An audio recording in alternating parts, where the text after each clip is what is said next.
All right, all right, all right. What's going on? What's going on, Facebook? What's going on? So, back here again on the Shabbat, you know, bringing out some more knowledge to my Akims and my Akwats. That's basically brother and sister in Hebrew. Uh, you know, hope everybody's doing good. Hope everybody had a good week. There's a lot going on. We got national emergency at the border. We got, you know, blackface and all different things. And I want to touch on that blackface thing for a second. It's something called the dark web. And the dark web, a gram of melanin goes for $30,000. So your melanin is selling on the black market for $30,000. Why do you think that is? Because melanin is something that sits on your skin. Melanin is not skin. Melanin is something that grows on your skin. That's why, if you ever watched the movie Venom, he said, "This is the God particle, right? This is God particle. This melanin grows on your skin. It's separate from your skin." That's why when people say you're black and stuff is so stupid, is because the melanin gives you that color, right? The melanin gives you this nice brown color. The melanin is separate from your skin and it grows on your skin. That's why when people bleach their skin, it comes back because it's a living thing. It grows. See, when you sweat, it opens your pores and it pushes it out. When the sun hits it, it heats up like oil and it gets dark. That's why you get dark in the sun. You see what I'm saying?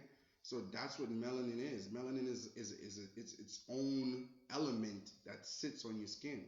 Now they can make fun of it how much they want, but melanin protects you from skin cancer, which is from the sun.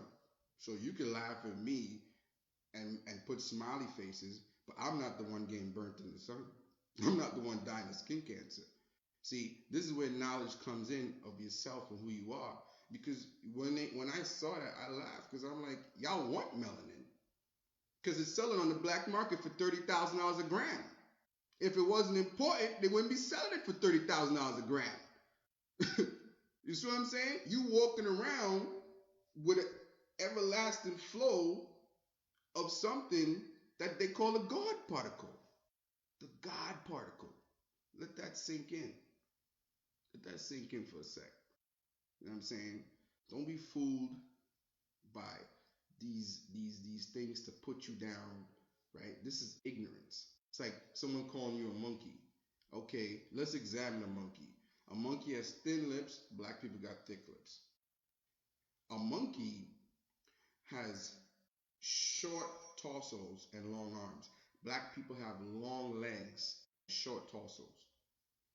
A monkey, when you cut the fur off his back, it has pink pigmentation. We have melanin. A monkey is hairy. A lot of black people can't even grow hair on their arm. So how could we be that? See, you gotta know knowledge of yourself because if you know knowledge of yourself, these these people are not gonna tie you up with calling you these names and laughing at your skin and all that type of stuff. You know what I'm saying? So don't even pay them no mind. You know what I mean? Don't pay them no mind. But I got a good lesson for y'all today. Who wants to learn and wants to hear and wants to understand and who they are and stuff like that. This is gonna be a good one. It's gonna be a little bit long. You may want to watch it in pieces, whatever the case is, because it's going to break down how we were the real Greeks. Yes, we were the real Greeks. It's going to show you archaeology. We're going to get biblical with it and show you how biblical history lines up with secular history. You're going to see how authentic and real this Bible is. You're going to see this is not a fairy tale book that they're trying to sell you. You understand what I'm saying to you? Don't let them fool you. Don't let them fool you at all. All right, just text it somebody quick fast. All right, so with further ado, we're gonna jump in it. All right, we're gonna get to it, and we're gonna start dealing with the Spartans and the Lacedaemonians. Now, you're gonna realize the Spartan and the sorry, the Lacedaemon are the same people. See what I'm saying? They're the same people. So you're gonna see how this secular history ties in to a lot of stuff of your own heritage. Without further ado, I'm just going to jump in. All right. So we're going to start with a little bit of secular history, biblical, go back and forth. All right, check this out. All right, the Spartans, right? Sparta or Lacedaemon, right, was a prominent city in ancient Greece, situated on the banks of the river of Eurotas in Laconia, in southern eastern, was that Peloponnese. It emerged as a political entity around the 10th century BC. From 650 BC, it rose to become the dominant military land power in ancient Greece. Okay, so I want you to focus on that word, which is Lacedaemon, right? Lacedaemon is another word for Spartans. Spartans, okay? I'm not gonna read all that. If you guys want to, pause the video when you get a chance to read all that. But I'm just gonna go down to the notes down here, right? Herodotus, in his book The Persian War, which is written in 440 BC, right? He states, identifying the Spartans not as white, but a combination of Phoenicians. Phoenicians was a African tribe, by the way, and the Maya, who, along with the Pelagians, were the original black inhabitants of Greece, right? So this guy wrote a book explaining this. So now we're gonna actually go into the Apocrypha, the book which is called Hidden Things, and we're gonna see how this lines up. So this is the Apocrypha, the book that took out the word Apocrypha mean hidden things, and we're gonna go to First Maccabees, chapter 12 and verse 1. Maccabees means hammer, by the way. So just to give you a little history on the Maccabees, there were four Maccabeans. They were from the Levite tribe, which is your modern day Haitians, right? This is who our Maccabees are. They're your Haitians today. And it was four brothers. This is one of the brothers speaking, Jonathan. So Jonathan, I'm going to start from verse 12. So now, when Jonathan saw that time served him, he chose certain men and sent them to Rome for to confirm and renew the friendship that he had with them. He sent letters also to, there you go, the Lacedaemonians, and to other places for the same purpose. So they went on to Rome and entered into the Senate and said, Jonathan, the high priest is basically Levites, because they were the only ones to be priests, on the people and the people of the Jews sent us unto you, to the end ye shall renew the friendship which ye had with them, and the league, as in former time. Upon this, Roman gave them letters unto governors of every place, that they should bring them into the land of Judea peaceably. And this is a copy of the letters which was Jonathan wrote to the Lacedaemonians. So this is Jonathan writing the letter. Jonathan, the high priest, and the elders of the nation, and the priests, and the other Jews, unto the Lacedaemonians, their brethren, sends greetings. Hear the word brethren. There were letters sent in time past unto Onias, high priest from Darius, which is Darius is a king of Persia, which they call Iran today, who reigned then among you, to signify that ye our brethren, as the copy here underwritten doth specify. At which time Onias treated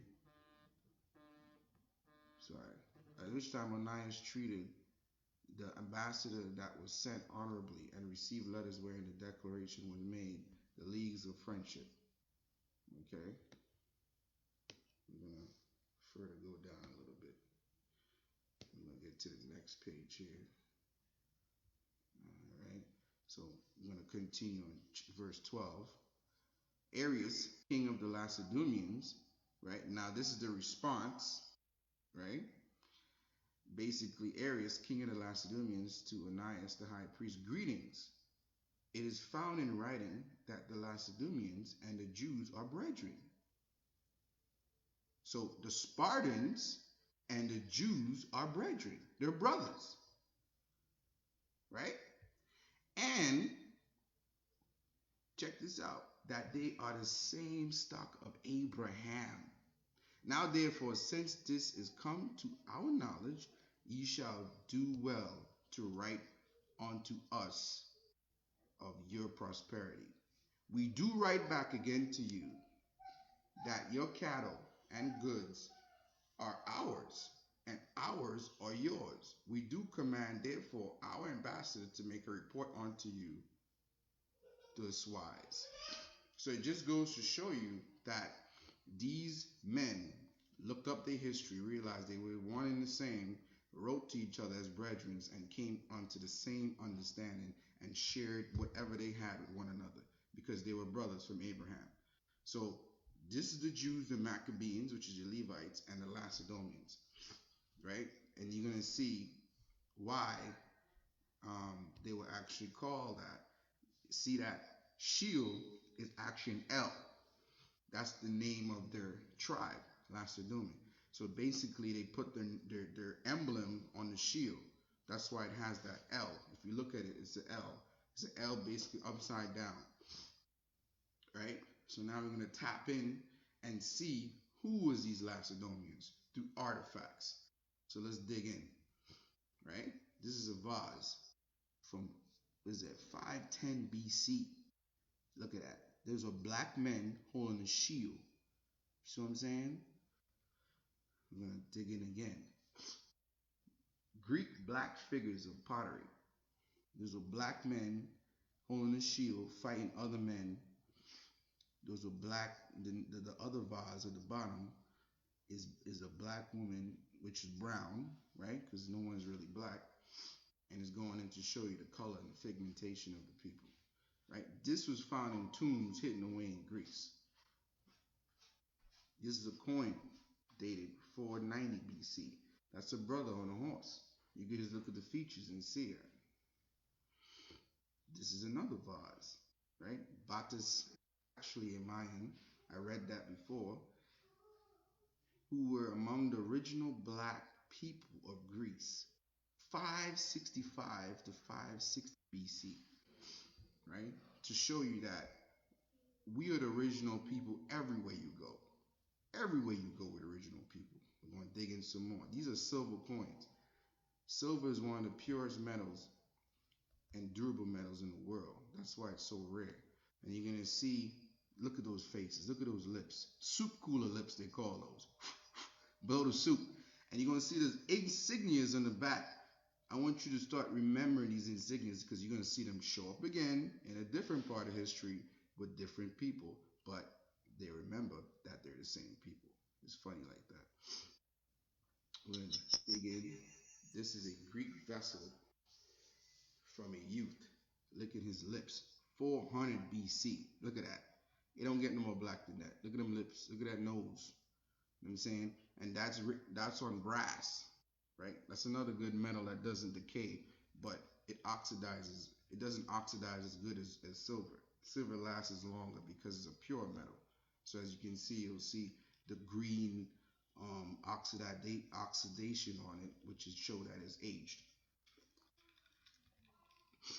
This is a black young man, 200 BC, right? These are all, and if you look at our people are taking metals and they're taking stone that resembles them. And I want you to keep that in mind because you're going to see a lot of other things in history that is questionable, right? Like this, like Socrates. This is written on porcelain, which is a white type of stone. But you notice his hair, and I want you to fixate on his hair. His hair is white. So when you look at him, oh, Socrates is white. But look at his facial features. This is called iconoclasm. When they change stuff, but they keep it into a lie. They'll change the color, leave the features. They'll change some of the features and basically sell you the vision that this person was white, right? But look at Antiochus. Now that's a white man. Look at Spartacus. Spartacus. Socrates. Look at that nose and stuff. See, when they went into these places, they say, okay, you know what? We can't destroy everything, and we can't forge everything. So what we do was alter it. This is a white man, that's a black man. The features don't lie. See what I'm saying? So after we deal with this Greek black history that they just conveniently left out, right? And told us, yeah, everybody was all white and they were ruling for 200 years, which is a lie. 2,000 years, which is a lie, right? They ruled periodically at certain times, but they didn't rule the earth from time immemorial. We rule the earth from time immemorial. That's why somebody say go back to Africa. What do you mean go back to Africa? You mean go back to Greece? Go back to Rome? Go back to Europe? Where you want us to go? We rule this entire planet. Everywhere you go, you're gonna see our artifacts. Go back where? That's what you tell people when they say go back to Africa. If you don't like it here, we ruled America. We were here first. Anyway, I'm not gonna get into too much of a rant, but I'm gonna fast forward history now to King Antiochus, and this is within the Apocrypha. This is around 185 BCE. So King Antiochus, to give you a little history, was part of Alexander the Greek's military. So King Antiochus and Ptolemy is ruling at this time. They basically killed the other two generals and split whatever Alexander conquered. His kingdom, they split it in half. So King Antiochus is ruling the so-called Middle East, and Ptolemy is ruling Northern Africa, Central Africa. To give you a little history, what's going on right now. All right, so we're gonna get to Apocrypha now. Maccabees, First Maccabees, 1 chapter 1. Right, so we're gonna start at 41. Moreover, King Antiochus wrote to the whole kingdom that all should be one people. Keep that in mind, and everyone should leave his laws. And so all heathen agreed according to the commandment of the king. Yea, many also of the Israelites consent to his religion and sacrifice unto idols and profane the Sabbath. Right? Yea, many also of the Israelites consent to his religion and sacrifice. Sorry. For the king has sent letters by the messenger unto Jerusalem and the cities of Judah that they should follow the strange laws of the land and forbid burnt offerings and sacrifice and drink offerings in the temple, and they should profane the Sabbath and festivals. I want you to keep that in mind too, right? So he basically wants you to profane your laws and conform to his laws, right? This is the beginning of something I'm going to get into. So now we're going to start at continue verse 47. Set up the altars and the groves and the chapels of idols, and to sacrifice swine's flesh, that dirty pig, and unclean beasts, that they should also leave the children uncircumcised, and make the souls abominable with all manner of uncleanness and profanation, to the end they might forget the law and change all ordinances. Now, I want you to understand this piece right here, because this is going to help you understand why Paul's writings was the way they were. I'm going to go down some more. So now this is basically Antiochus is in full power, full effect. So he basically sets the law down and tells Israel this what to do. Neither was it lawful for a man to keep the Sabbath, that Sunday church, right? Because it wasn't lawful, and ancient feast days, Day of Atonement, Purim, Passover. You can't keep those no more. Or to profess himself at all to be a Jew. So if King Antiochus is Greek and you can't call yourself a Jew, what you going to call yourself? A Greek, a Grecian. This is why Paul said, don't matter if you're Jew or Greek, you too can be saved. But people don't understand Paul's writing, because he said that in Galatia, because the Galatians, if you read up on what Galatia was, King Antiochus sent all the rebellious Jews to that place. That's why he said bond nor free.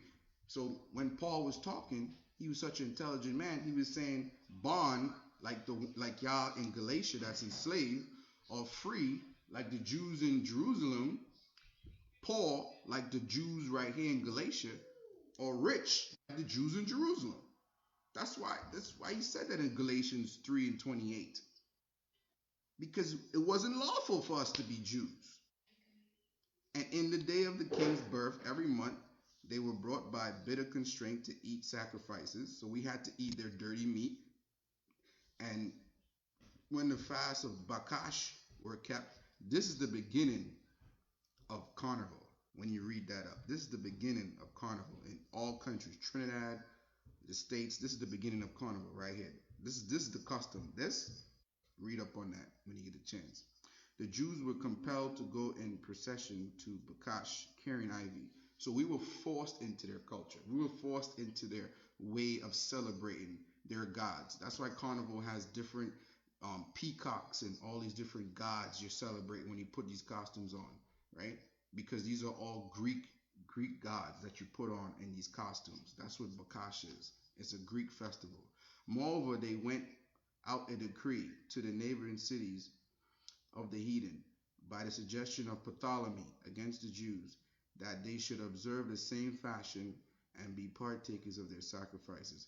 And whosoever would not conform themselves to the manner of the Gentiles shall be put to death.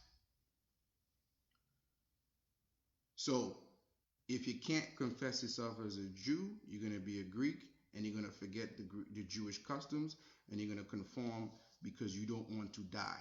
You're going to see this history repeat itself in the most heinous way again. You're going to see it. All right? We're going to jump over here now to Rome.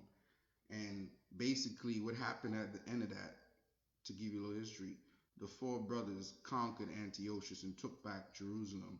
And they ruled for 80 years and stuff like that. Then Herod took over and stuff like that. But like I told you last video, the history of why Rome came and they besieged Jerusalem and stuff. So this is after Rome came and besieged Jerusalem. This book, Roman Imperial Rome, these are four patriots of Rome. This is who conquered Rome. This is what they don't like. These four brothers right here. See the nose broke off? But you notice Antiochus' nose wasn't broken off, right? But all these noses are broken off. These were the men that conquered Rome, right? One of them basically was Septimius Severus. You're going to say African, but he wasn't African. He was a Hebrew. And he was a general in the Roman military. And him with four other brothers who were generals conquered Rome and split it in half. This is the history they don't want to tell you at all, right? And look at, this is in Paris Museum. Notice, again, is in a different type of clay. And notice the nose and the lips chipped up, but they changed the hair. But people were so smart, they knew who Septimius Severus was, so they still broke the nose and the lips. This is an artistic picture of him, see? And this is his wife. They tried to doctor her up, still broke the nose because they know who she was. And these things are in the museum. These pictures are in the museum, which is crazy. All right, so now we're going to go to nature knows no color line. And we're going to show you how history repeats itself. Right? We're going to show how history repeats itself.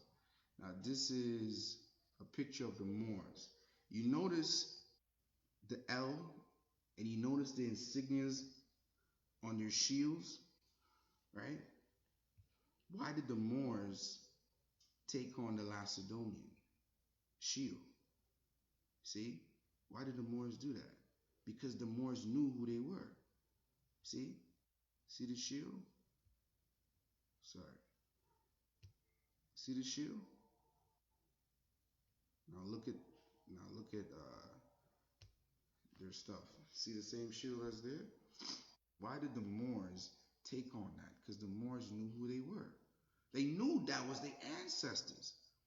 And why did the Moors have that war scarf? You're going to see that war scarf goes way back.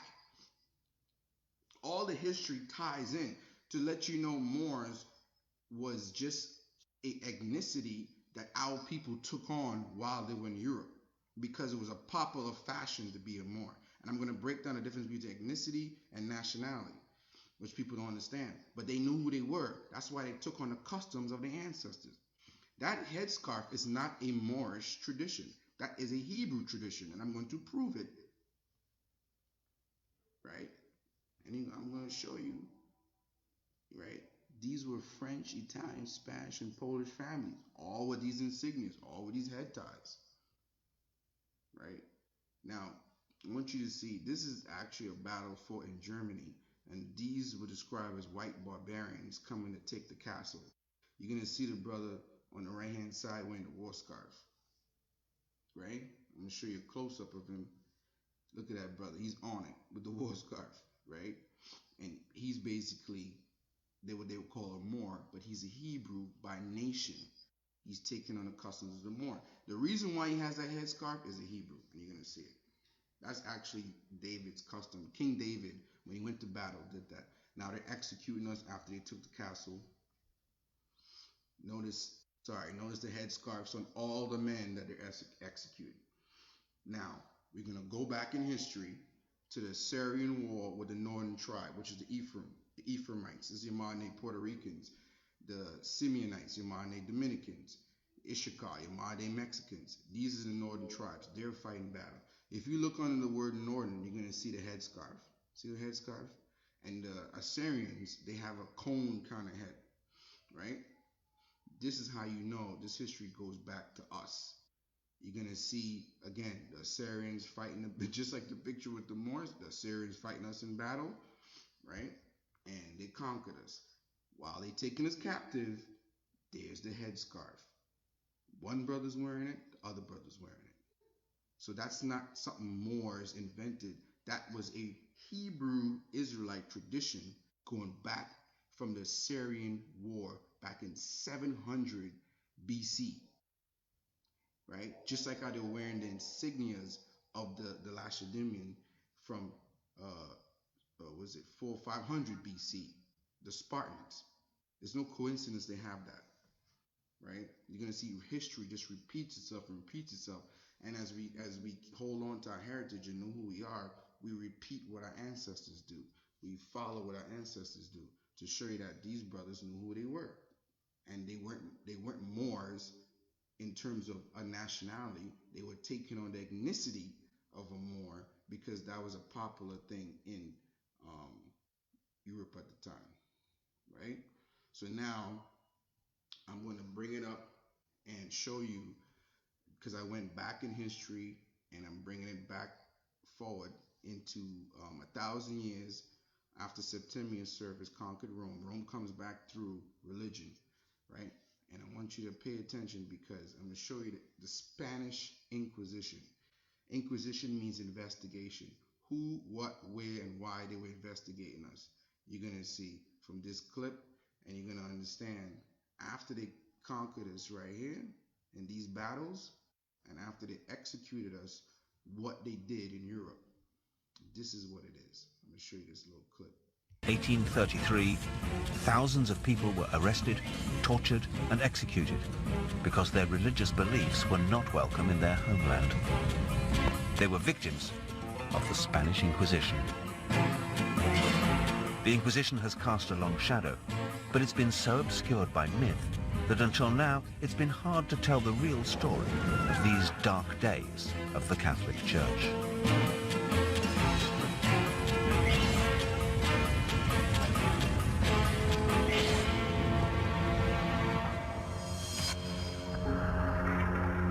The Spanish Inquisition is remembered as the first and possibly the most terrifying example of the thought police.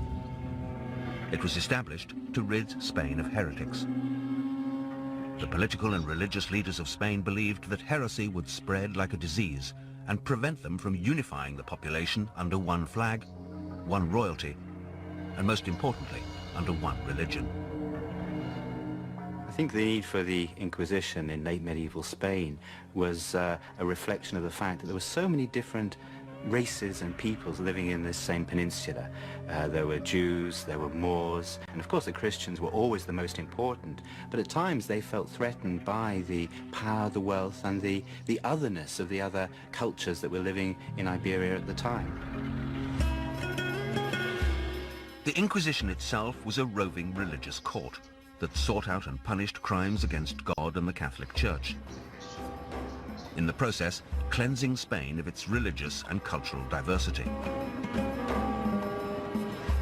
It recruited thousands of anonymous informants and shrouded its methods in a cloak of secrecy. Records from the time reveal the atmosphere of fear it generated. Everyone shudders at its very name, as it has supreme authority over property, life, honor, and even the souls of men.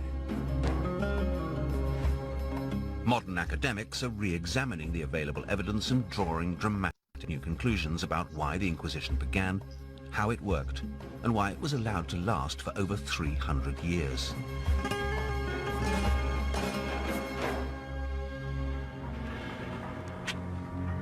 The Inquisition employed scribes, who, like modern secretaries, kept detailed records of all its work. These documents provide a real understanding not only of the methods it employed, but also of the psychological effects on its suspects.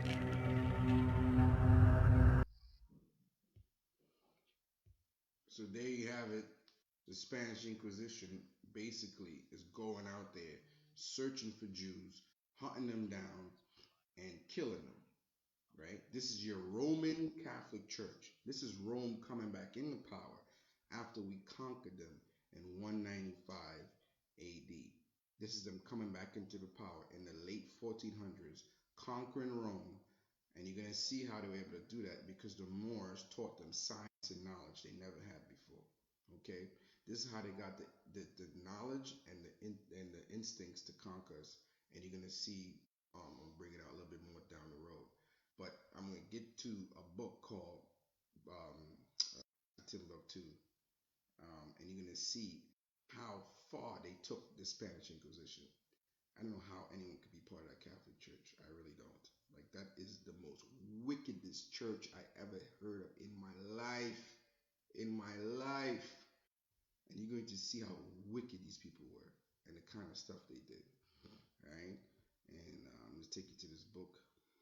Right, Babylon Timbuktu. Let me take you over here now. I'm gonna read y'all a little script. So this is Garcia de Orta, right? And people say, "Oh, Spanish people not Jews." I'm reading about a Spanish person right now, right? So this brother here, a Jew in Portugal, was discovered to have been a secret Jew. His body was dug up out of his grave and burned by the Inquisition. Now, this, when you read prior to this, his body was in the grave for 3 years. 3 years.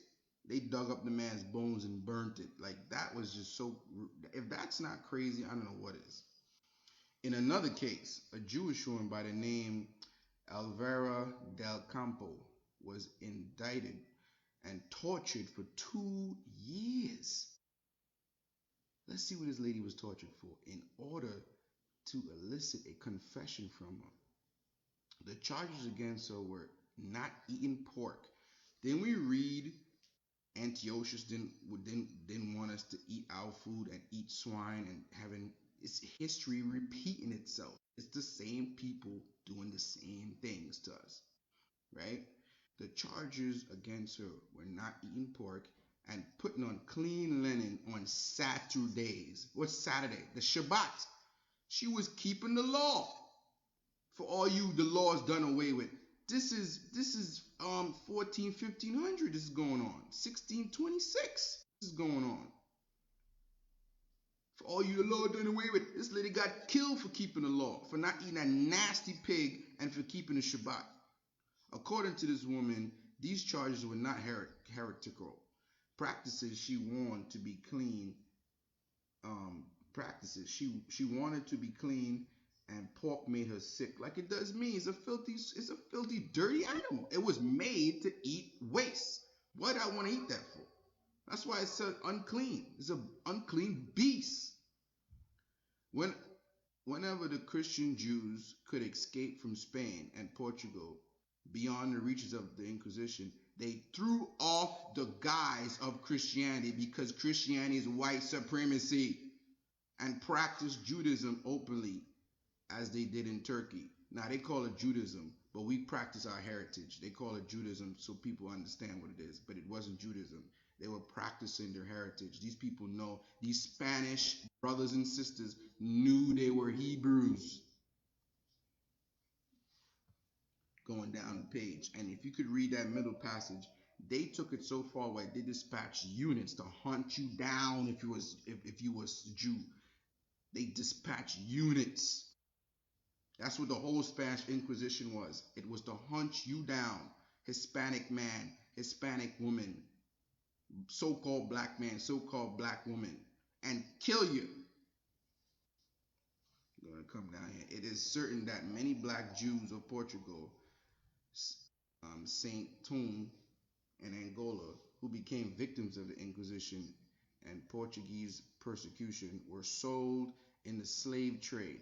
This Atlantic slave trade lasted more than 400 years, right? From 1444 to about 1880 in some parts of South America, which means when slavery was abolished in North America, it was still going on in South America, which is crazy.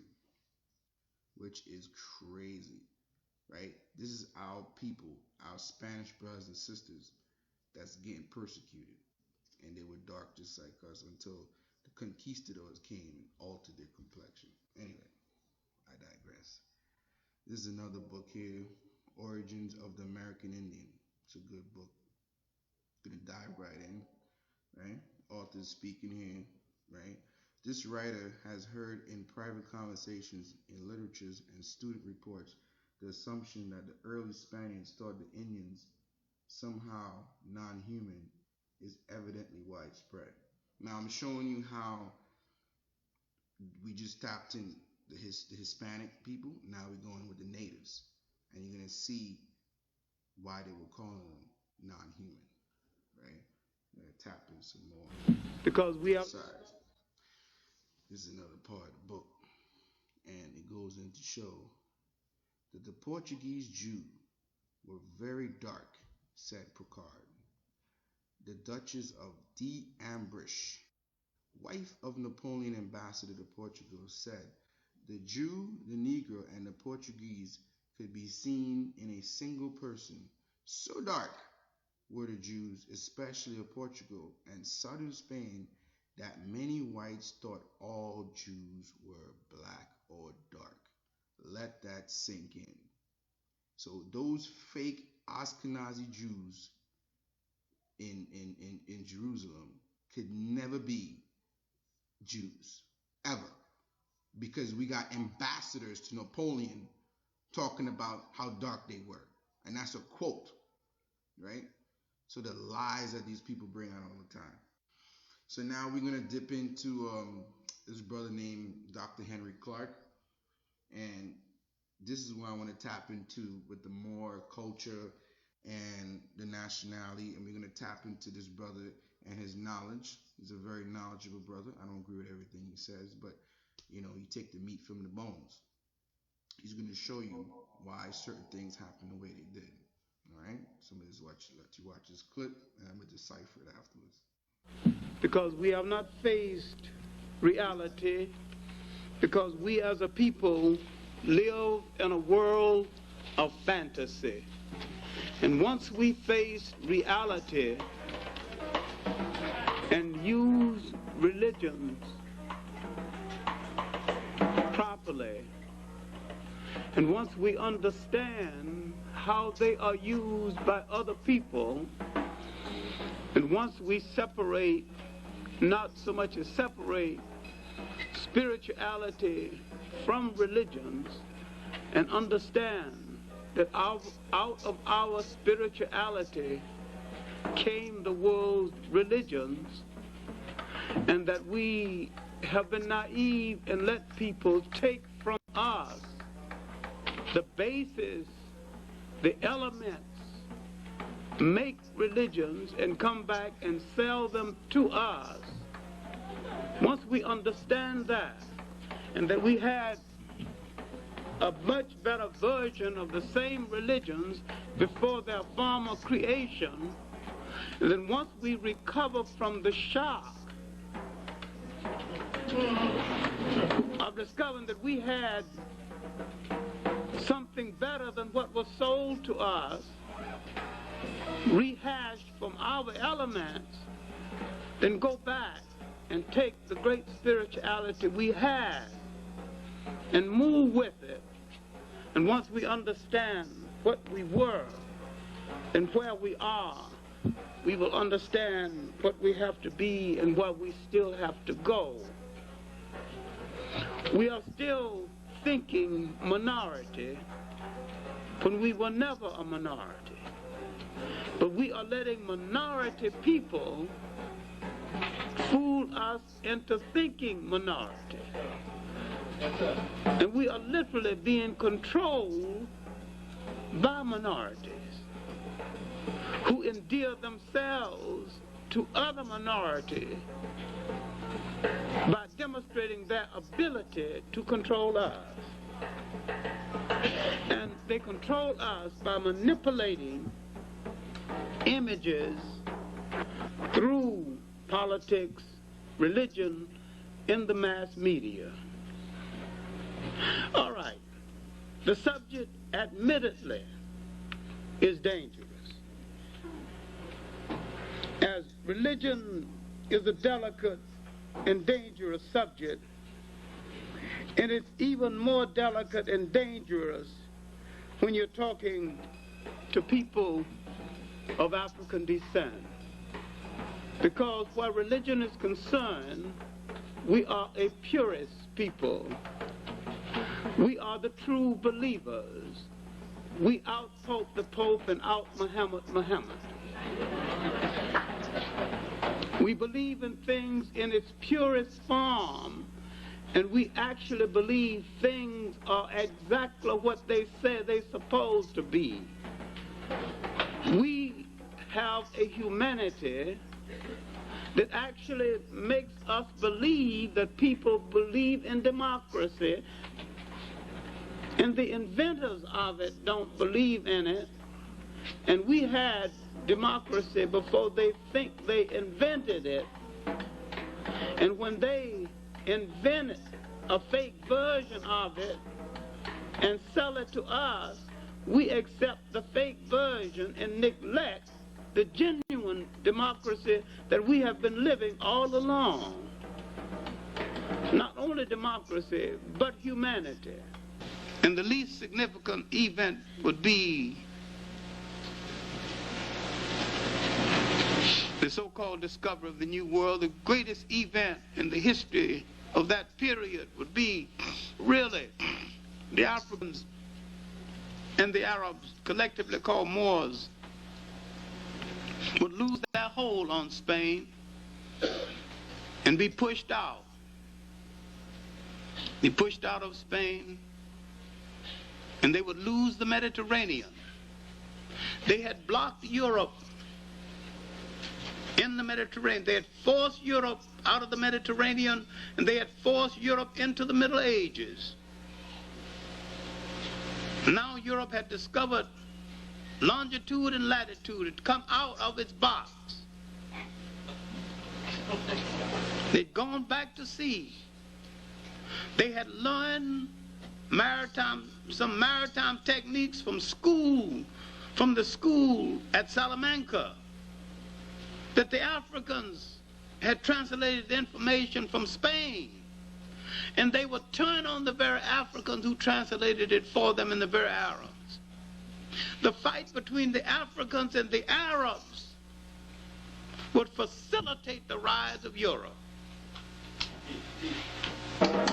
But except had the Africans and the Arabs got together at this point in history, fighting over various interpretations of Islam, they could have stopped Europe and stop the slave trade, but instead of stopping the slave trade, the Arabs went into the slave trade, disgraced Islam, disgraced themselves, and left the African without protection, something which we should never forgive. All right, there you have it. There you have it. So basically, what he's going into is the Moors and the Africans, right? The Moors were more Arabic. That's why they believe in the Quran and all that stuff. And they went back to the school of, as he said, and they also go back to the other school of Elantria, which is basically how they taught a lot of ancient science. This is where you get masonry from. This is where you get Knights of Columbus, Rosicrucians. All these lodges go back to the school of ancient Egypt. All of them. That's why they all learn about Egypt, Osiris. They have to learn about these things in these lodges because the school goes back there. What the Moors did, the Moors took a lot of knowledge from the school and they brought it into Europe. And our people, who were Hebrews, we adapted to their understanding and their religion and their culture. And we took on the ethnicity of the Moors, even though we were Hebrews, right? This is why people say, "Oh, the word Moor just simply means black." Is more than it's Moorish science, which means black science, which what people will call black magic, because there's no such thing as magic. It's just science that's unexplained or basically unlearned. Everything in this world has science. Everything in this world could be deciphered and broken down. So they brought this science to Europe, and then Africans translated these secrets, and then the Europeans, the white ones, took the knowledge and conquered us. And then the Moors, losing the power and the reign over Europe, turn around and sold us into slavery, which is called a Saharian slave trade, right? Because we were different people to them. No one sells themselves into slavery. Everyone sells someone else. So they knew we were Hebrews. So they say, "Yo, sell them. Let's make money." Then, after they sold us and they started to lose power over the slave trade, the Portuguese and the Spaniards took over, as what you saw with the Spanish Inquisition. And they took over and they went 100 with it, right? Killing us, beating us, raping us, putting us in dungeons for 2 years, not feeding us, digging up our bones, burning us. Like they were just went buck wild with it, right? So I don't know how a brother could call himself a Moor or a Muslim or anything like that. That's beyond me. Like you have to be one of the most dumbest brothers on the earth to call yourself a Moor, because the Moor sold your people on those slave boats, right? And I'm going to show you the difference between ethnicity and nationality. This is the thing the Moors don't get. They want to sell this version to people, but it's a difference. And watch this. I'll give you the definition right here. Ethnicity: the fact or state of belonging to a social group that has a common national or cultural tradition. This is the definition of a Moor, right? Now watch nationality. Nationality: a state of belonging to a particular nation. The synonyms: ethnic group, ethnic, well, no one's minority, not us. We're the majority of the earth. Tribe, like the 12 tribes of Israel. Clan, nation. That's a nationality, right? We didn't take on another nationality. We took on an ethnicity, is what's called Moorish science. It's basically a big lodge that we took on, right? It's no different from, and these guys, when you start digging up in history, these guys taught Masons and all these lodges out here, the Moorish taught, all fraternities, all lodges go back to Moorish science. Every last one. They taught the Europeans everything they know. The Scottish Rite, York Rite, they taught them all that. That goes way back, and that's a breakdown for a different day. but they taught them all that.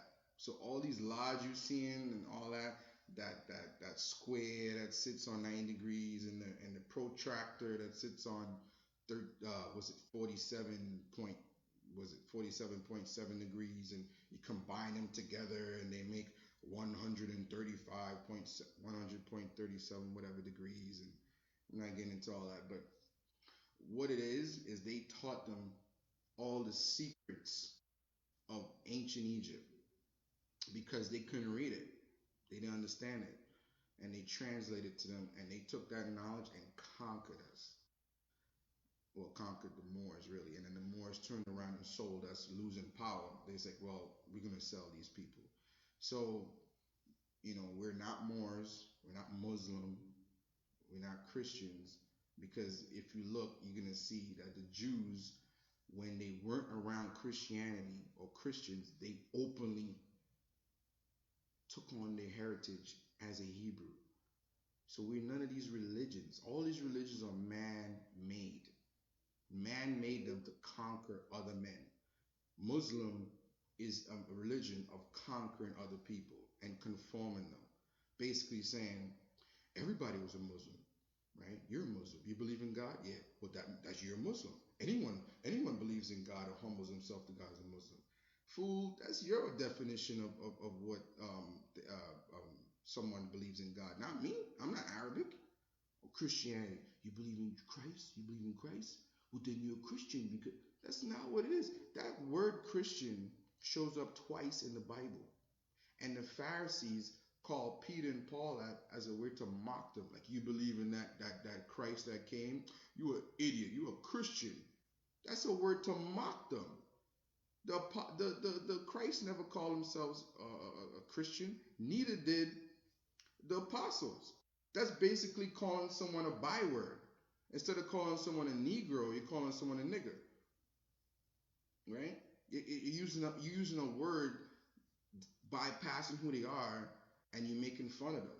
That's not something that you proclass yourself to be. I'm a Christian. You know what I'm saying? Like, maybe the Christians after Christ died that rebelled and took over Rome, they were calling themselves that, but they were Hebrews. So you could only be a Christian if you're a Hebrew anyway. It comes right back to our culture and our heritage. Don't let these people fool you, man. Don't let these people fool you at all. You know what I'm saying? Don't let these people fool you at all. Everything comes back to us, right? And if you watch the beginning of this video, you're going to see that we were the Greeks. We were the original Greeks. Our family members were the Lacedaemonians. They were the original Spartans. That movie with 300, that was our people. That's the story of Gideon. You're going to see all these movies. 90% of these movies are Bible based, and it's about your history if you are of the tribe and nation Israel. That's just what they do. Our history. Listen, the Bible is one of the greatest books ever written on the earth. Written about the greatest people on the earth. Why would they not want to tell that story? You think they're gonna watch a book and listen and look at the wars we fought and the stuff we did and not sell it? And the reason why the movies are so popular is because our history is so rich and so real. So you look at that and you're like, oh my God, I can't believe it. Of course they're gonna sell you that and then put the characters as white and change up the history and all that, because they don't want you to empower yourself. Money is not power. The same ink and cotton they take to make the dollar bill, they take to make the $100 bill. That should tell you right there that money ain't worth shit. If it was, you would take some effort to make a $100 bill. But no, it's the same ink and the same cotton. Power is knowledge. Knowledge of self, knowledge of your people and your culture. That's real power. That's what they hate.